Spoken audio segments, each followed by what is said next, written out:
entrevista del Telematutino 11, gente importante a tratar temas importantes. Nos acompaña el doctor Reinaldo Pared Pérez, secretario general del PLD y precandidato presidencial por esa organización. Reinaldo, muchísimas gracias. Buenos días, Ramón. Buenos días, Jacqueline. Buenos días. Buenos días, amigos y amigas televidentes. Un honor estar aquí con ustedes. Vamos a comenzar por tu campaña. ¿Cómo va? ¿Cómo tú percibes? ¿Cómo tú sientes el apoyo de las bases que son fundamentales del partido? Porque en el PLD es una elección con la participación de todas las bases, ¿no? De todos los inscritos. Sí, muy bien. Muy bien. Te debo decir que para aprovechar la ocasión, este fin de semana vamos a estar por la línea para completar ya el recorrido de la línea. El sábado estaremos... ¿La línea noroeste? Correcto. ¿Esa es mi zona? ¿Dónde tú eres? Yo soy de Laguna Salada de Mao. Pues yo voy para allá el sábado. Pues la gente ya sabe. La asistente mía, la secretaria general de allá, de Laguna Salada. Bueno, pues ya tú sabes. Maribela Costa. Yo voy el sábado para Mao. Amanecemos por allá y el domingo a Santiago Rodríguez. Ya completo con eso la línea noroeste. Nos queda muy poca provincia en este primer recorrido, en esta primera vuelta. El fin de semana pasado estuvimos en San Cristóbal. ¿Y ya está recorrido casi el país entero? Sí. Me falta Monseñor Noel, Sánchez Ramírez, Ocoa y parte de Santiago. Después hemos recorrido todo el país. Y la cosa va muy bien, porque nosotros tenemos el respaldo, es muy significativo, de la dirigencia en su gran medida. Por ejemplo, en San Cristóbal, Tommy Galán, que es el senador y el presidente del partido en la provincia, nos respalda. Pero yo empezamos por Yaguat, el presidente del partido, William Lara, me respalda. De ahí pasamos a Cambita Garaví, el presidente del partido, el compañero Julio Canelo, miembro del Comité Central, también nos apoya. Al otro día, cuando volvimos, empezamos por el carril de Jaina, el compañero Ich, que es el presidente y miembro del Comité Central, me respalda. Ahí pasamos abajo de Jaina, eso fue un respaldo completo, empezando por Pepito. ¿Se podría decir que el danilismo apoya la candidatura de Reinaldo Pared Pérez? Hay de todo, porque es que, gracias a Dios, y a la militancia y a la trayectoria nuestra, que nos ha correspondido interactuar mucho con compañeros y dirigentes, tenemos respaldo muy significativo. Mira, yo tengo respaldo de dirigentes que nunca fueron identificados como danilistas. El caso Domingo Contreras, por ejemplo, que coordina el aspecto municipal, está conmigo. Julián Roa, que también está relacionado con el aspecto municipal, está conmigo. O el caso de Manuel Jiménez, el compañero diputado, cantautor, que aspira a la sindicatura de Santo Domingo Oeste, me respalda y nunca ha estado. Jambi Eluf, senador de Montecristi, también está conmigo. Yo sí he logrado reunir un respaldo muy significativo de la dirigencia y de la militancia, de la base media y alta del PLD, que nosotros estamos en condiciones de competir con cualquiera. Doctor, yo quiero salir un momentito del tema de su campaña y centrarme en breve por un tema que está en la opinión pública nacional, y es el tema de la modificación al Código Penal y la observación que hiciera el presidente de la República. Estuvo en la Cámara de Diputados, está en comisión, pero nos gustaría conocer de una figura presidenciable del país, ¿qué opina Reinaldo Pared Pérez del tema del aborto? Y si está de acuerdo con una modificación de esa parte, ya sea en la Constitución o del mismo Código, para incluir el aborto terapéutico y algunas otras modalidades de aborto, con el argumento de defensa de la vida de la mujer. Jacqueline y Ramón, amigos y amigas televidentes, si hubo un tema que despertó gran pasión y enfrentamiento y confrontación cuando discutimos la reforma constitucional durante todo el año 2009, fue ese. Y en el famoso artículo 30 del proyecto, que terminó siendo el artículo 37 de la actual Constitución, yo dije en esa ocasión, cuando vimos en segunda lectura este asunto, que el artículo 42 en su numeral 3 de la Constitución establece un bajadero, para utilizar una expresión popular. Y ese numeral 3 del artículo 42 dispone que, refiriéndose a procedimientos terapéuticos y médicos, que cuando está en peligro la vida de una persona, se puede recurrir a este tipo de procedimientos. Ahora bien, a mí me preguntaron la semana pasada cuando todavía no se habían producido las observaciones del señor presidente de la República al Código Penal, yo dije lo siguiente, te lo voy a repetir en este momento, y yo hubiera actuado de esa manera. Yo hubiera promulgado el Código Penal. Lo hubiera promulgado... Como fue enviado. Sí, y esas excepciones que han dado lugar a esta polémica, hubiera hecho la promesa de discutirla posteriormente para eventuales modificaciones. Porque ¿qué ocurre? Por 3 artículos y por una situación se ha afectado la puesta en vigencia de todo un Código Penal que trae consigo la sanción a figuras criminosas nuevas que no la contempla el actual Código Penal. Por ejemplo, lo del sicariato. Exacto.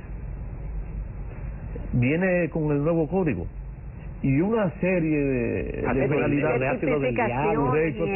Entonces, yo promulgo el código y hubiera hecho la promesa con esos sectores relacionados y que están discutiendo referente al aborto terapéutico, de estudiar esa situación posteriormente, porque son situaciones excepcionales que al observarse han afectado todo el código. Pero esas situaciones excepcionales, ¿usted piensa que deben pero yo quiero saber qué usted opina de esas excepciones del tema del aborto, independientemente de lo que se aprobó? ¿Eso hay que revisarlo o no? ¿Está bien así? Es que hay algo que tiene que estar armonizado con la Constitución, porque que si no se armoniza con la Constitución de la República, se corre el riesgo de que seguramente el Tribunal Constitucional lo va a declarar inconstitucional. Porque es que, vuelvo a lo que decía, hay que ir al artículo 37 y al artículo 42, numeral tercero, para interpretar de manera combinada ambas disposiciones constitucionales. E insisto, se establece la excepción en el artículo 42, numeral 3, de que cuando está en peligro la vida de una persona, se puede recurrir a procedimientos médicos y terapéuticos. Pero no se corre riesgo, Reinaldo, que ese proyecto ahora se duerma. Se tardó 10 años en lograr ese producto. Más, y que ahora desde el 2014 años. Lo mismo pasó con el Código Procesal Penal. Por un artículo se afectó la puesta en vigencia de todo un código. Yo hubiera promulgado y después veo aquello. Porque es verdad que con agravar las penas no se va a resolver el problema de la criminalidad, pero contribuye. Sí. Y forma parte de un todo. Porque la actualización de los códigos, en este caso procesal penal y el penal, forman parte del plan para combatir la delincuencia. Y más se retrasa la entrada en vigencia de estas disposiciones y ya está el Código Procesal Penal y el Código Penal. Entonces, cuando se produce una observación, ¿cuál es la dificultad que existe? Que para rechazar la observación se necesita una votación especial de la tercera parte. Es que es muy difícil que el Congreso rechace la observación. Sobre todo en la Cámara de Diputados, porque en el Senado no presentaría mayores inconvenientes debido a la matrícula que tiene nuestra organización política, pero en la Cámara de Diputados no es así. Entonces, de acuerdo con la nueva Constitución, las observaciones se remiten a la Cámara por donde partió la ley. Y la nueva Constitución establece que si transcurren 2 legislaturas y no son conocidas las observaciones por la Cámara apoderada, se tienen como aceptadas las observaciones. Que antes existía un silencio respecto a esa situación, que lo que procura es atacar la indiferencia que pueda tener una Cámara cuando se producen observaciones del presidente de la República. La Cámara la envió a una comisión a plazo fijo para el próximo martes. Habrá que esperar a ver qué decide la Cámara de Diputados. Pero reitero, yo hubiera promulgado y después hubiera hecho la garantía o el compromiso de que esas excepciones las hubiéramos estudiado posteriormente para eventuales modificaciones, pero hubiéramos avanzado. Reinaldo, pasando a otro tema, el tema de la sentencia del Tribunal Constitucional de la Corte Interamericana de los Derechos Humanos. Ayer un editorial de Diario Libre decía que en el gobierno había dilación y vacilación, especialmente en la Cancillería, en asumir ese tema y una posición en términos de la entrada de haitianos, porque en Haití lo que se dice es que el que entra se regulariza y ya resuelve su situación. ¿Qué tú opinas de todos esos temas que tienen muchas aristas también? En eso yo he asumido una posición muy firme y enfática. Y el problema se ha ido agravando. Mire, por ejemplo, yo veía ayer que en el mes de noviembre, que acaba de transcurrir, de acuerdo con el director de Cefron, se habían repatriado 2.000 haitianos que habían entrado de manera irregular y de manera ilegal. Porque parece ser que las autoridades haitianas, y en esto estoy cayendo en el campo de la especulación, tienen una campaña dirigida a atizar y motivar la entrada a como dé lugar de ciudadanos haitianos a la República Dominicana. El gobierno no tiene otra alternativa que no sea aplicar lo que dispuso la ley 168-13. Porque es que las decisiones o las sentencias del Tribunal Constitucional son vinculantes a todos los poderes y obligan a todos los poderes. No le dan ningún tipo de escapatoria o bajadero. Deben limitarse a aplicar lo que dispone la sentencia del Tribunal Constitucional. Y así lo establece y lo dispone el artículo 184 de la Constitución de la República. Y en cuanto a lo de la Corte Interamericana de los Derechos Humanos, hay varias aristas. En primer lugar está el elemento comprobado por el Tribunal Constitucional de que el tratado o el convenio mediante el cual la República Dominicana formaría parte del mismo no fue ratificado por el Congreso. Y en segundo término, voy a partir de un viejo dicho jurídico: a lo imposible nadie está obligado. Y el hecho de que disponga esa sentencia de que la República Dominicana tiene que modificar la Constitución a los fines de adecuar el entramado legal nuestro a lo que ella dispuso, no veo de que haya posibilidades de, en lo inmediato, de modificar la Constitución para adecuarla a esos predicamentos. Por primera vez en muchos años, en décadas, se quiere aplicar una política responsable en materia migratoria. Y eso es lo que ha procurado la sentencia 168-3, y que el gobierno se ha visto compelido a tomar medidas para aplicar dicha sentencia. Y debe ser ese el camino a seguir, regular no solamente en cuanto se refiere al problema haitiano, sino a todos los extranjeros que pasan de 100 las nacionalidades que viven aquí, alrededor de 104 ciudadanos de diferentes nacionalidades viven aquí, porque no solamente los haitianos. Aquí el éxodo colombiano o venezolano se ha incrementado de manera considerable a nuestro país. Eso también debe ser regulado de manera ordenada. Doctor, y en un gobierno suyo, el tema de la frontera, ¿usted la mantendría como está? En términos de vigilancia, de protección, de recursos. Yo me mudaría para allá, para utilizar una figura. No me digan. Yo me mudaría para la frontera, para utilizar una figura. Cuéntanos. Porque es grave. El problema de la frontera es grave. El problema de la frontera es un asunto de seguridad nacional. Porque es que es una frontera muy débil, que prácticamente no existe, es inexistente.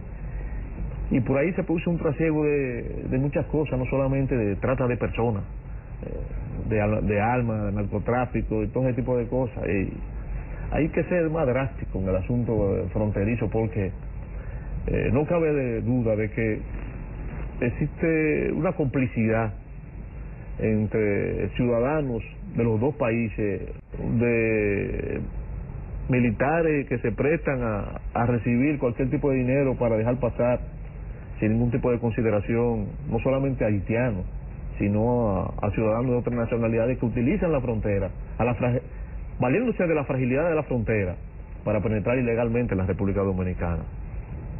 Yo le daría prioridad al asunto fronterizo, porque hay que darle prioridad, porque reitero, y en eso Cifrido, mi hermano, que es un experto en asuntos de seguridad nacional, me ha explicado de manera detenida el hecho de la importancia que reviste, el celo que debe tener y el cuidado que debe tener con la frontera dominico-haitiana, porque, vuelvo a repetir, no solamente por las entradas de haitianos, sino lo que implica la debilidad de la misma para el trasiego de todo tipo de cosas. Doctor Reinaldo Pared Pérez, con su permiso y los amables televidentes, nos vamos a comerciales. Nos queda una segunda parte todavía con muchas preguntas, muchos temas de interés para todos.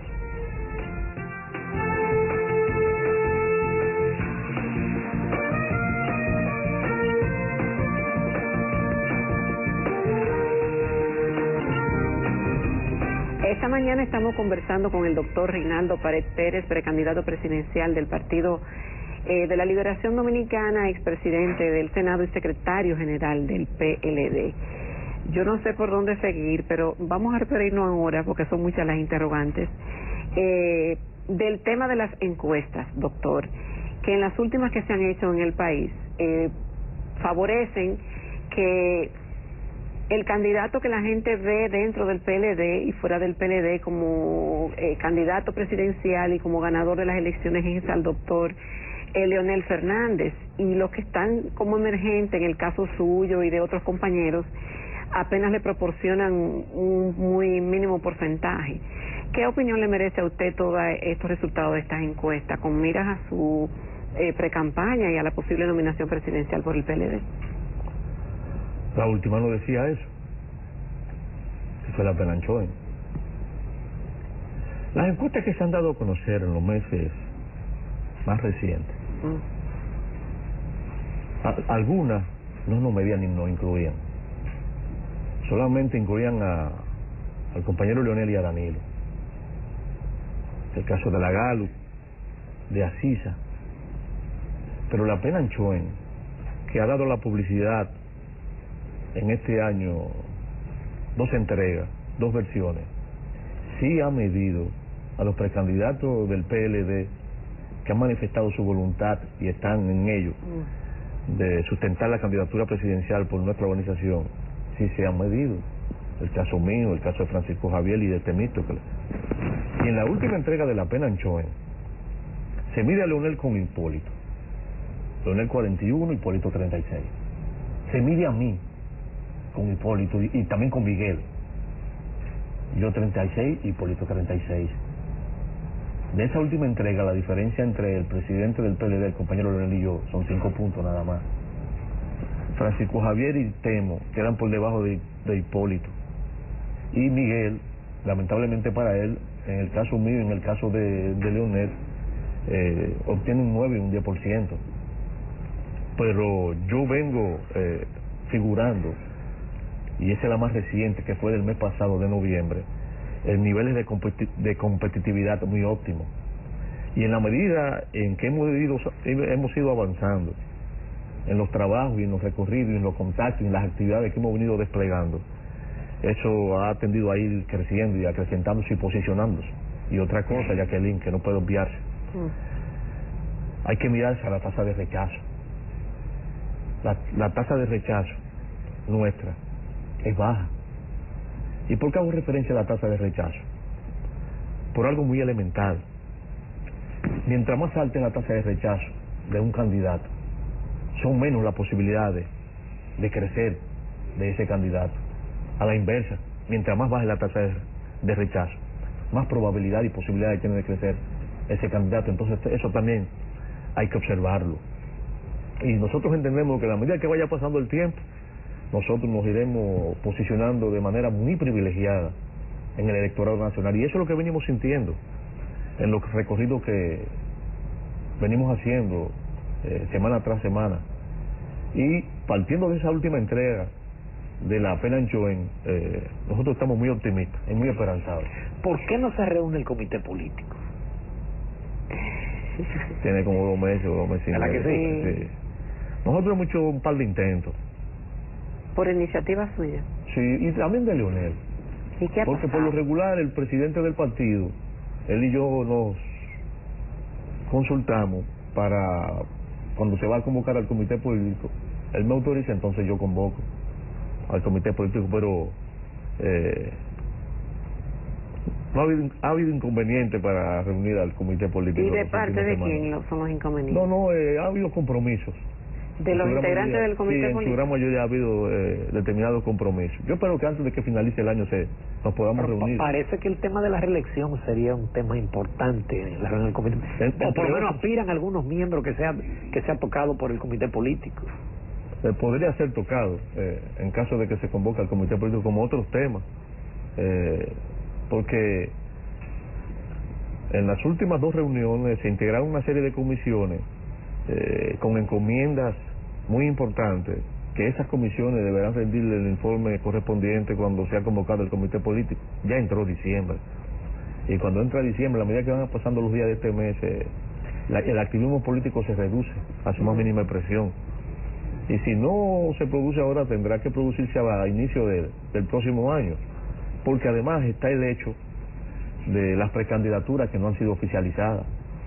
Y ¿Cuándo debe de comenzar el proceso? A eso iba. Tradicionalmente, ¿cuál ha sido el proceder del PLD frente a un proceso eleccionario?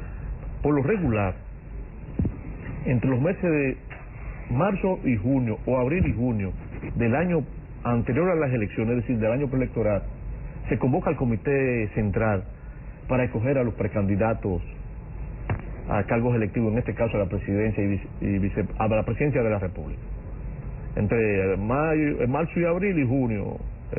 Y yo dije hace algunas semanas de que a principios del año, finales de enero, febrero, debe convocarse al comité central para tratar esto, porque las elecciones del año 2016, recuérdense que ya vienen juntas, se van a elegir a todos los funcionarios públicos electivos, y yo he lanzado la idea de que deben celebrarse 2 procesos internos eleccionarios.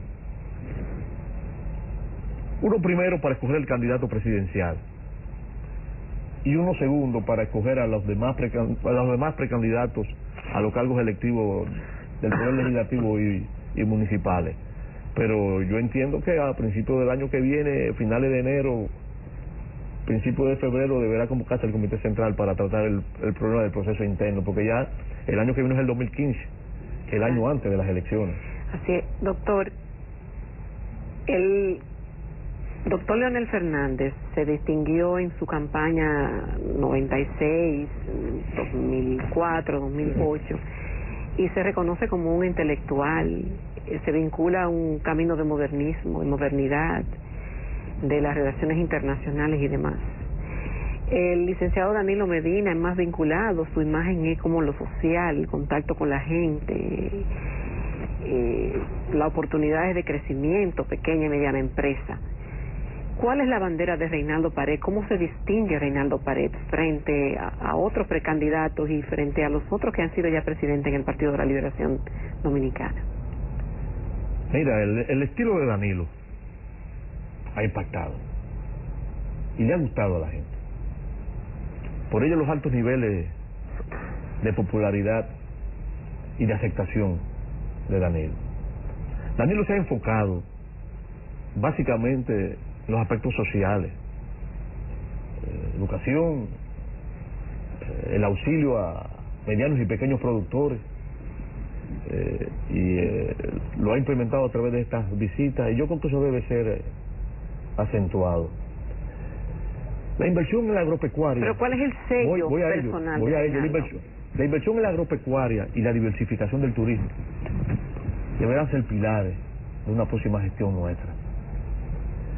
No es posible que se esté mirando de lado al problema agropecuario cuando usted tiene la realidad de que de 155 municipios de que dispone el territorio nacional, 132 se dedican a la actividad agropecuaria, y usted haga caso omiso de ello. Y el asunto del turismo. El turismo es la principal fuente de entrada de divisas al país, rondando casi los 5.000 millones de dólares. Y no es posible que no se hayan tomado medidas para diversificar el turismo en la República Dominicana. El turismo no puede seguir siendo visto solamente como playa, sol y arena. Hay otros elementos y otras modalidades a los fines de atraer el flujo turístico que deben ser llevados a cabo y puestos en práctica. No es posible que aquí en el país no exista un lugar apropiado para la celebración de convenciones internacionales y mundiales. Esta modalidad del turismo de convención representa e implica el flujo de muchos recursos.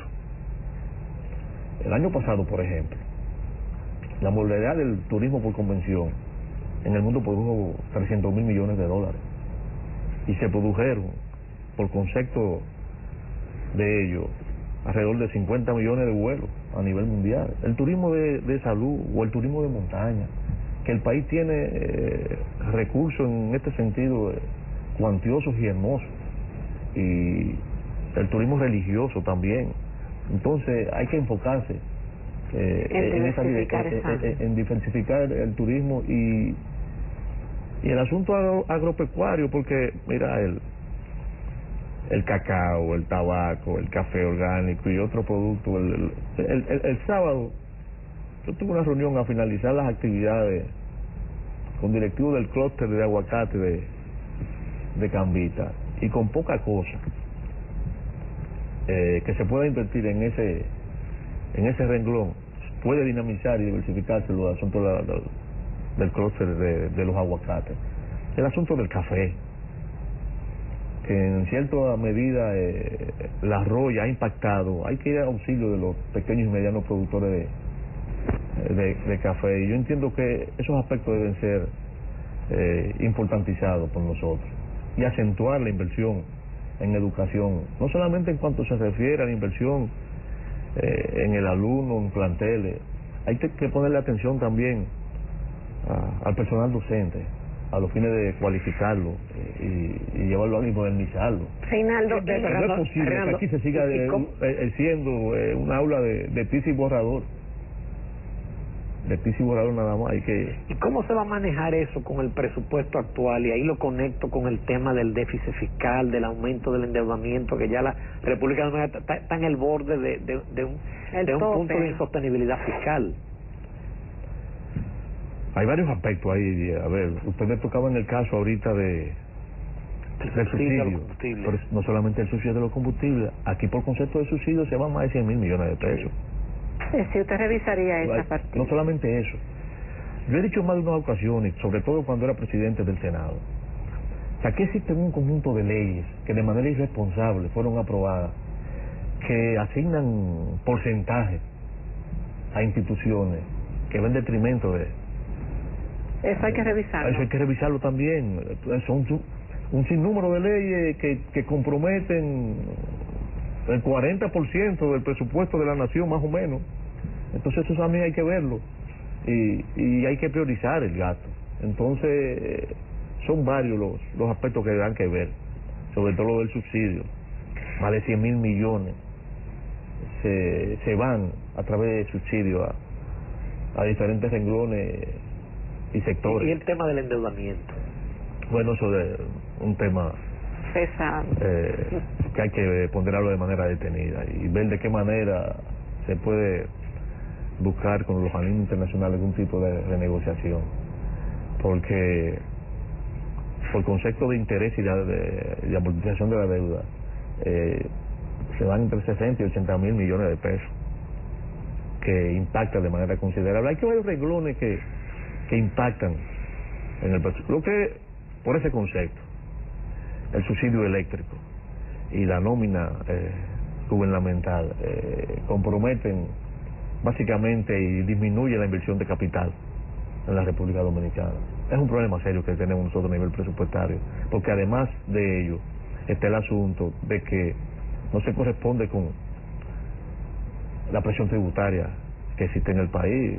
Ronda más o menos el 14%. 14%. Sí, el 14%. No sube de ahí. Sí, el 14%. Llegó a subir a un 16%. Sí. Pero de ahí cayó en un 12%. Y como consecuencia de la última reforma tributaria acontecida a finales del año 2012, que el propósito era de que volviera al 16%, no ha pasado del 14% la presión tributaria. Y eso también hay que verlo. Bueno, está pendiente lo del pacto fiscal que prevé la ley 1-12, Estrategia Nacional, la Estrategia Nacional de Desarrollo. Eso está pendiente y ojalá se mire hacia esta dirección, porque aquí lamentablemente cuando se habla de reforma tributaria o pacto fiscal, la gente cree que eso va en la dirección del incremento de la tasa o de los impuestos, y no necesariamente tiene que ser así. Ello implica todo un análisis de todo el complemento y el conjunto. Así debería ser, pero las experiencias últimas no nos llevan en esa dirección. Pero Sí, tenemos, lamentablemente, pero eso está pendiente. eso está pendiente. Tenemos poco tiempo, Reinaldo. Las mujeres en el proyecto presidencial de Reinaldo Pared Pérez, y si fuera presidente, ¿hubieran más mujeres ministros y en más posiciones importantes? Pero claro, ya yo lo demostré. ¿Cómo así? Cuando era presidente del Senado. En su gran mayoría, los puestos dirigenciales administrativos eran ocupados por mujeres. Mira, te lo voy a enumerar. La secretaria general administrativa, o la secretaria general administrativa, que es el principal puesto administrativo, era una mujer. La directora de recursos humanos, una mujer. En contabilidad, una mujer. En financiero, una mujer. En planificación, una mujer. Y ahora en política, dígame en protocolo, una mujer. En la dirección administrativa, otra mujer. Todos esos eran puestos dirigidos y desempeñados por mujeres. Solamente quienes eran hombres. Bueno, el consultor jurídico y el de que tiene que ver con el asunto este de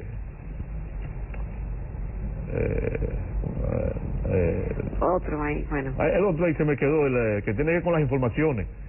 Ese era ocupado por un hombre, pero después en su gran mayoría eran mujeres quienes desempeñaban. Y en el proyecto presidencial Reinaldo Pared 2016, ¿las mujeres qué posición ocupan? ¿Están participando? Sí. ¿Son importantes? Bueno, mira, la directora operativa, que es la que tiene a su cargo la planificación de todas las actividades